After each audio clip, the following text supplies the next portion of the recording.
Afin que son fils entre dans une université prestigieuse, la mère lui faisait prendre des médicaments stimulants dès qu'il somnolait. À chaque première place obtenue, elle s'en vantait fièrement devant d'autres femmes lésées. Mais elle ignorait que cette réussite isolait son fils de ses camarades. Un jour, elle reçoit un appel de l'école. Shanke n'est pas rentré au dortoir la veille. Elle appelle immédiatement son mari, Daonan, médecin légiste. Au même moment, sur la table d'autopsie voisine, repose le corps d'un garçon. Le légiste Lao B note une braguette ouverte, des pupilles rétractées, une plaie ouverte au sommet du crâne, des ecchymoses et infections sur tout le corps. D'après ses dents, le garçon aurait environ 15 ans. Trop jeune pour une carte d'identité, seule une analyse ADN peut l'identifier. Peu après, les résultats tombent, c'est bien lui. Les médecins sont sous le choc. Alors que Lao B s'apprête à commencer l'autopsie complète, le directeur de l'hôpital fait irruption. En voyant le visage du garçon, il se souvient que Daonan s'était vanté de son fils, affirmant qu'il était intelligent grâce à cette grain de beauté formant la grande ours sur son cou. En les voyant sur le corps, il comprend qu'il s'agit du fils de Daonan. Il convoque Daonan pour lui annoncer la nouvelle.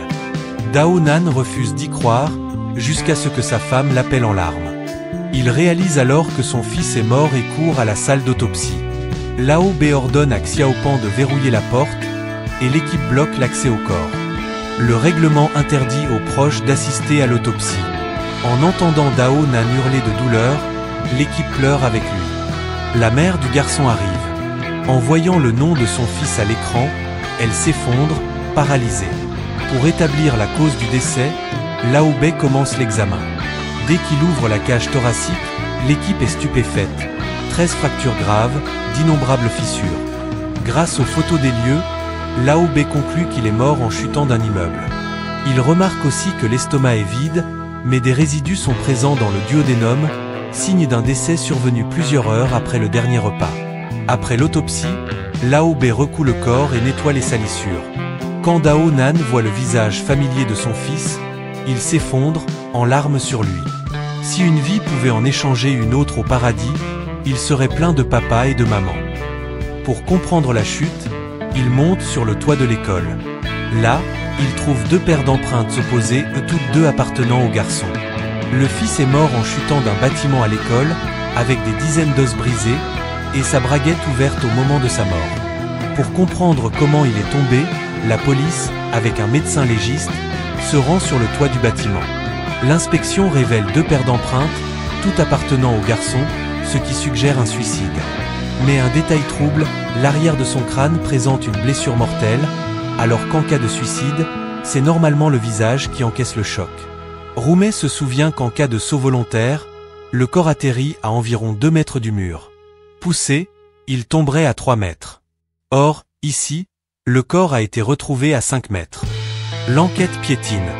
Roumet interroge la mère du garçon sur une éventuelle pression scolaire.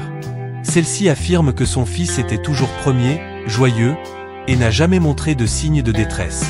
En visitant sa chambre, Roumet remarque une bibliothèque remplie de manuels et un bouquet de fleurs blanches sur le bureau. Son colocataire, Jun, reste totalement indifférent à leur arrivée. En consultant les caméras de surveillance, il découvre que le garçon est monté sur le toit avec 4 camarades, dont Jun. Les images laissent penser qu'il subissait du harcèlement scolaire.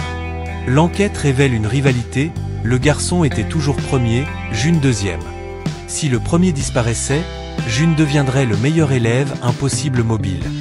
Mais un doute persiste, les 5 sont montés à 18 h, 4 sont redescendus à 19 h, et le corps a été découvert à 21 h. Déterminer l'heure du décès devient crucial. Lao B retourne sur les lieux. En repensant à la braguette ouverte, il soupçonne que le garçon urinait avant sa chute, et fait prélever des échantillons sur le mur.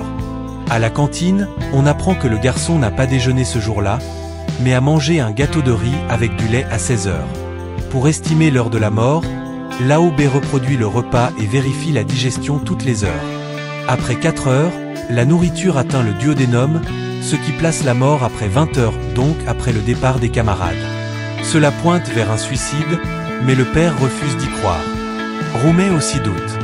Elle demande de nouvelles analyses sur le corps. Surprise, on découvre plus de 10 substances, majoritairement des stimulants, mais aussi des psychotropes. Sur les vidéos, on voit que le garçon portait une boîte de pilules en montant. Aucun médicament n'est retrouvé dans ses affaires, mais en fouillant à nouveau, il retrouve la boîte dans un arbre.